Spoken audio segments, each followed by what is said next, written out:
مگر وہ بالکل خاموش تھی، بالکل خاموش۔ ہیر کچھ تو کھا لو۔ ہیر نے نفی میں گردن ہلا دی۔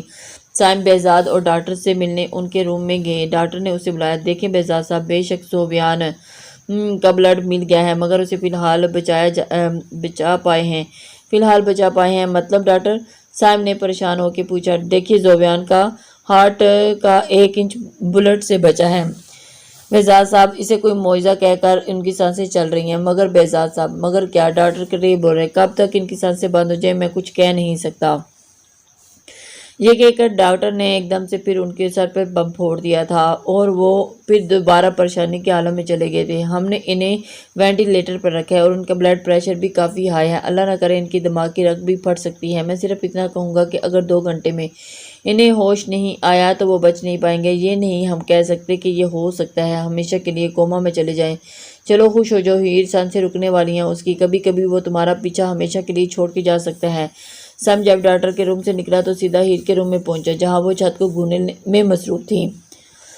سائم کے گھورنے پہ وہ ایک دم سے آنکھیں بند کر لی اور معافی مانگ تو رہا ہے ہی تم سے، وہ پاؤں بھی پکڑے تمہارے آگے تڑپا بھی، پھر بھی تمہیں رحم نہیں آیا۔ نعوذ باللہ، تم خدا سے بڑھ کے ہو۔ ارے وہ بھی ہمارے اتنے گناہ پہ ایک دفعہ معافی مانگنے پہ ہمیں معاف کر دیتا ہے۔ اب پڑھو شکرانے کے نفل۔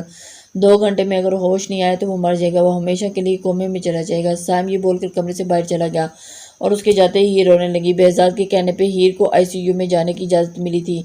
ہیر نے اندر قدم رکھا تو سامنے ہی اسے زوبیان دیکھا، مشینوں میں جکڑا ہوا تھا۔ مجھے معاف کر دو ہیر، میں بہت محبت کرنے لگا ہوں تم سے، ایک موقع دے دو۔ جب تم ہی زندگی میں نہیں تو اس کی وجہ ختم کر دو جو جینے کی وجہ ہو۔ ایک دم ہیر اس کے پاس چلی گئی اور اس کے ہاتھ تھام کے اسے پکڑنے۔ زوبیان نے خود کو گولی مارنے کا سین چلنے لگا۔ اس کے دماغ میں، اس کے کانوں میں اس کی منتیں کرنا، اس کی فریاد کرنا، اسے معافی مانگنے یاد آنے لگا۔ ہیر کی آنسو ایک بار پھر گرنے لگی۔ دکھ لاندے نین دل وچ ڈیرے، 4 پاسے دسن ہنیرے، دنیا وچھڑے نہیں پرواہ، دلدار نہ بچھڑے، کسی دا یار نہ بچھڑے۔ ہیر آنکھوں میں آنسو لیے زوبیان کی طرف بڑھی۔ وہ زوبیان کی موت نہیں چاہتی تھی، صرف اسے یہ بتانا چاہتی تھی کہ جب دل ٹوٹتا ہے تو کیسے لگتا ہے، جب بھروسہ ٹوٹتا ہے تو زندگی کیسے ہو جاتی ہے، جب جان سے عزیز جان کا دشمن بن جائے تو زندگی عذاب لگنے لگتی ہے۔ مگر یہاں تو سب کچھ الٹا ہو گیا۔ زوبیان اظہر ایک بار پھر اسے خود کی طرف لانے میں شاید کامیاب ہو چکا تھا، مگر شاید اب دیر ہو چکی تھی۔ ہیر اس کے بے حد قریب تھی، اتنی کہ اس کے چہرے کی سوجن بھی اس دیکھ سکتی تھی۔ ہیر کی نظر اس کے دل پہ پیر کے مقام پر گئی جہاں پٹی تھی۔ سائنوں کو مشینوں سے کور کیا ہوا تھا اور پھر اس کے جسم پہ شرٹ نہیں تھی تو صرف مشینوں کے تاریں جس نے اس کے جسم کو جکڑا ہوا تھا۔ ہیر کی آنکھوں سے آنسو مسلسل گر رہے تھے۔ اس نے بھلے ہی منہ سے کتنی دفعہ بولا تھا کہ زوبیان کو مر جانے کا، مگر دل میں وہ اپنے کہیں ہوئے الفاظ یہ اللہ نہ کرے بولتی تھی۔ عورت ایک بار جب کسی سے محبت کر لیتی ہے تو پھر کبھی بھی نہیں بھول پاتی، اور پھر عورت ہیر تھی۔ ہیر جس مرد کے لیے محبت کر لے تو نہ اس کی جگہ کسی کو دیتی ہے نہ اس سے کبھی نفرت کرتی ہے۔ ہیر نے اپنا ہاتھ بہت آرام سے دل کے مقام پر رکھا اور ہیر کا ایسا کرنا تھا کہ زوبیان کے دونوں ہاتھ زور زور سے ہلنے لگے، ہارٹ کسی اسکین مشکین اور اس کی ہارٹ بیٹ تیز تیز چلنے لگی۔ زوبیان کی آنکھوں میں جنبش ہوئی اور اس کے لبوں نے دھیرے سے کہا ہیر۔ ہیر بہت غور سے اپنا نام سنا تھا۔ اس نے زوبیان کے ہاتھ پہ اپنا ہاتھ رکھا تو زوبیان نے بند آنکھوں سے بھی اس کا ہاتھ مضبوطی سے تھام لیا۔ بہزاد جو ہیر کے اندر جانے کے بعد شیشے سے اس پار اس کا اندر سے سارا نظارہ دیکھ رہا تھا، اس نے زوبیان کا ہیر تھامتے ہوئے عمل بھی دیکھا تھا۔ بہزاد نے تقریباً چیختے ہوئے ڈاکٹر کو آواز دی تھی۔ 10 منٹ بعد ڈاکٹر زوبیان کے روم سے باہر نکلے اور کہا اسے معجزہ کہہ لیں کہ زوبیان کو ہوش آ گیا۔ ڈاکٹر کی بات سن کے ہیر نے آنکھیں بند کر کے ایک لمبی سانس لی تھی۔ وہاں کھڑا ہر نفس خوش تھا۔ مگر بہزاد سر، ایک بات میں آپ کو واضح کر دوں۔ کیا ڈاکٹر؟ اس بار پوچھنے والے اظہر صاحب تھے۔ ذرا سے بھی کوئی پریشانی، یہ دکھ، کوئی تکلیف ان کے ہارٹ اٹیک کا سبب بن سکتی ہے۔ بے شک ان کا دل دھڑکنے لگا ہے مگر اب ان کا دل کمزور ہو چکا ہے۔ ہم ان کے دل کے پہلی طرح مضبوط کرنے کی کوشش کریں گے دوائیوں کے ذریعے، مگر اس میں وقت لگے گا۔ یہ بول کے ڈاکٹر چلے گئے۔ سبھی تقریباً خوش تھے اور پھر خوشی سے نہال ہو رہے تھے۔ جب ہیر نے سائم سے کہا بھائی مجھے گھر چھوڑ دیں، سب ہی بہزاد سے زبردستی گھر بھیج دیا اور خود روکنا چاہا۔ رہا تھا، مگر ڈاکٹر نے انہیں بھی گھر جانے کو کہا کیونکہ ہارٹ پیشنٹ کے ساتھ وہیں کسی کو رکنے کی اجازت نہیں، وہ لوگ خود دھیان رکھتے تھے۔ بازل جب سے ہسپتال سے آیا تھا چپ چپ تھا، زوبیان کی اس حرکت پہ وہ کچھ سوچنے پہ مجبور تھا۔ اس نے ہر طرح سے حنزہ کو منانے کی کوشش کر معافی تک مانگی، مگر وہ تھی کہ ایک موقع دینے کو تیار نہیں تھی۔ ابھی وہ ان سوچوں میں سوچ کے آنکھیں موندے صوفے پہ ٹیک لگا کر بیٹھا تھا، جب کسی کی باتوں کی آواز اسے آنکھیں کھولنے کے دیکھا تو حنزہ کسی سے کال پہ بات کرتی ہوئی اندر آ رہی تھی۔ حنزہ کی نظر جب بازل پہ پڑی تو اسے وہ دیکھ رہا تھا کہ چند سیکنڈ کے بعد وہاں سے اٹھ کر اپنے کمرے کی طرف جانے لگا۔ حنزہ کی نگاہوں نے اس کا دور تک پیچھا کیا تھا، وہ بات کرتے کرتے 2 پل کے لیے رک چکی تھی، اور ایسی پہلی بار ہوا تھا کہ حنزہ کو دیکھ کے بازل نے اپنا راستہ بدلا تھا، اور یہ بات حنزہ کے دماغ پہ لگی تھی۔ بلاج آپ چپ کیوں ہو؟ میری بات سن کے تو کچھ بولیں۔ کیا بولوں اطرت؟ میں صنم اپنی جگہ صحیح ہے، آنٹی نے کوئی کسر نہیں چھوڑی اس کی ذات کو مجروح کرنے میں۔ واقعی میں اگر شانزے اور اس کے ساتھ نہیں ہوتی تو وہ آج ایک سائیکو چائلڈ ہوتی۔ آنٹی کا اور صنم کا بہت ہی نازک رشتہ تھا، ان کو ایسا نہیں کرنا چاہیے تھا۔ صنم تو ایک بہت چھوٹی بچی تھی جس کے ساتھ انہوں نے اس کی ذات مسئلہ کم سے کم اس سے اس تعلق خراب نہیں کرتی۔ بلاج مجھے بس غصہ تھا، اس نے پاپا کے ساتھ اس طرح بات کی تو وہ پاپا تمہارے تھے۔ حالی اطرت صنم کے وجود کو پیدا ہونے سے پہلے ہی فراموش کر چکے تھے۔ دوسری بیٹی کی پیدائش کا سن کے انہوں نے اپنی محبت سے بے وفائی کی اور بیٹے کی خواہش میں انہوں نے دوسری شادی کی۔ بلاج مگر کچھ نہیں اطرت، جب تمہارے اور میرے درمیان کوئی بے وفائی کی جھوٹی دیوار آئی تھی تو یاد ہے ہم 4 سال الگ رہے، اور واقعی مجھے سچائی پتہ نہیں چلتی تو نہ جانے کتنی دفعہ اب تک تمہیں بے وفا سمجھ کے سزا دے چکا ہوتا۔ جس پہ بیتی ہے اطرت وہی جانتا ہے۔ میں تم سے بس اتنا کہوں گا کہ تمہیں صنم کا ساتھ دینا چاہیے تھا، اور میں چاہتا ہوں کہ پرسوں تک تم صنم کے ساتھ اپنے سارے معاملات کلیئر کر لو، کیونکہ اس کے بعد تم کراچی نہیں اس کی ڈیلیوری تک۔ بلاج نے 1-2 باتیں اور کر کے کال بند کر دی۔ کچھ دیر سوچنے کے بعد اطرت نے شانزے کو کال کی۔ ویسے ماننا پڑے گا تم مجھ سے 2 ہاتھ آگے نکلی، بہزاد نے ڈریسنگ کے سامنے بال بناتے ہوئے شانزے کو دیکھتے ہوئے کہا، جو اپنے ہاتھ پاؤں پہ لوشن لگا رہی تھی۔ بہزاد کی بات سن کے اس نے ایک نظر اسے دیکھا اور کہا، کیوں؟ میں نے کون سی گن پوائنٹ پہ نکاح کیا ہے جو اب تک 2 ہاتھ آگے ہوگی؟ شانزے نے تانے پہ بہزاد کا منہ بند کر دیا۔ نہیں یار، ویسے میں یہ سوچ رہا تھا کہ تم تو بہت تیز نکلی ہو۔ کھلے کا کھلا رہ گیا، اور اپنے بیڈ پر چڑھ کر شانزے نے دونوں پاؤں پکڑ کر کھینچے اور اوپر اس پہ جھکتے ہوئے کہا، تمہارا دماغ میں ابھی تک یہ بات ہے کہ میں نے تم سے نکاح تمہاری مرضی کے بغیر کیا؟ ہاں، تو اب مردوں کے دل و دماغ پہ عورتوں کی چھوٹی سے چھوٹی غلطی بھی بے وفائی نہیں نکلتی، تو اب مرد حضرات یہ امید خالی عورت سے کیوں لگا رکھتے ہیں کہ وہ سب کچھ بھول کر اپنا دل صاف کر لے اور معاف کر دے آپ کے آگے پیچھے کے سب گناہ؟ شانزے کی اشارہ کس طرف تھا بہزاد اچھے سے جانتا تھا۔ زوبیان کو خود سے اذیت دینا اس بات کی دلیل ہے کہ وہ کسی قیمت پہ بھی ہیر کو کھونا نہیں چاہتا تھا، بھلے ہیر اس کے ساتھ رہنا نہ جاتی ہو۔ بہزاد نے شانزے کے بولنے پہ اس کے بال کان کے پیچھے کیے اور بہت پیار سے کہا، اور کہا، ہیر زوبیان سے بہت محبت کرتی ہے، جبھی اس کی تکلیف میں دیکھ کر بے ہوش ہو گئی تھی۔ میں نے خود اسے سجدے میں اللہ سے اپنے شوہر کی زندگی مانگتے دیکھا ہے، یہ اعتراف کرتے ہوئے دیکھا کہ وہ نہیں رہ سکتی زوبیان کی بنا۔ بہزاد کے کہنے پہ شانزے کی آنکھیں حیرت سے پھیل گئی اور اس نے اپنی آنکھوں کو سکیڑتے ہوئے کہا، اچھا سن لیا میں نے آپ کا لیکچر، اب میرے اوپر سے ہٹے، زیادہ نکاکے نہ بنا کریں میرے سامنے، آپ کو اچھے سے آتا ہے۔ صنم کہاں ہے؟ نہیں سچ میں مجھے نہیں پتا، تو اس شہر میں ایک عام سا بندہ ہوں۔ بہزاد نے اپنے چہرے اس کی طرف کرتے ہوئے کہا، اور پھر پوچھا، شانزے پلیز مجھے بتاؤ کہ صنم کہاں ہے؟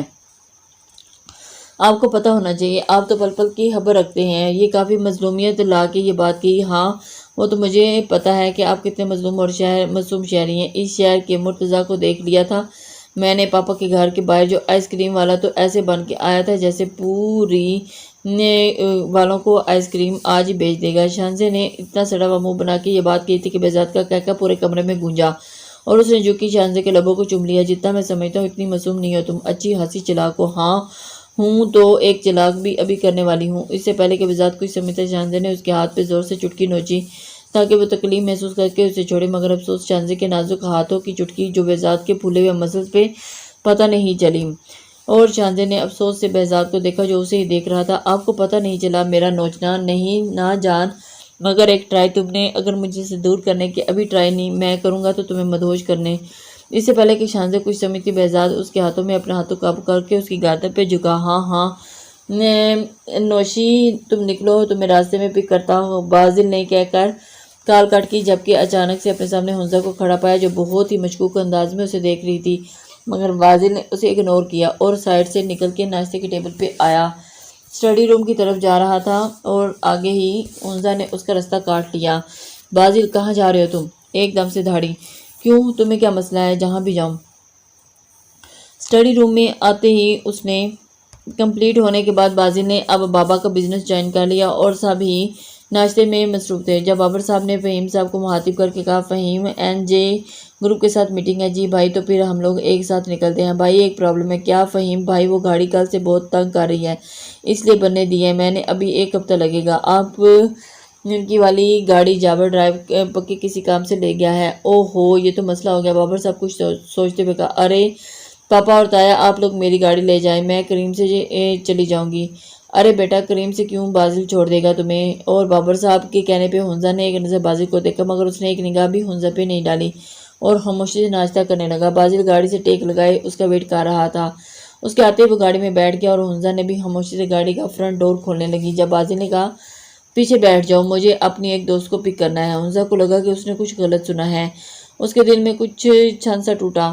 ایسا تو پہلی بار ہوا تھا کہ بازل نے اس کے لیے گیٹ نہیں کھولا اور خود جھک کے اس کی سیٹ بیلٹ نہیں باندھی۔ حنزہ خاموشی سے پیچھے بیٹھ گئی اور بازل نے گاڑی اسٹارٹ کر کے آگے بڑھا دی۔ بازل نے کچھ سوچتے ہوئے میوزک آن کیا اور میوزک انجوائے کرنے لگ گیا۔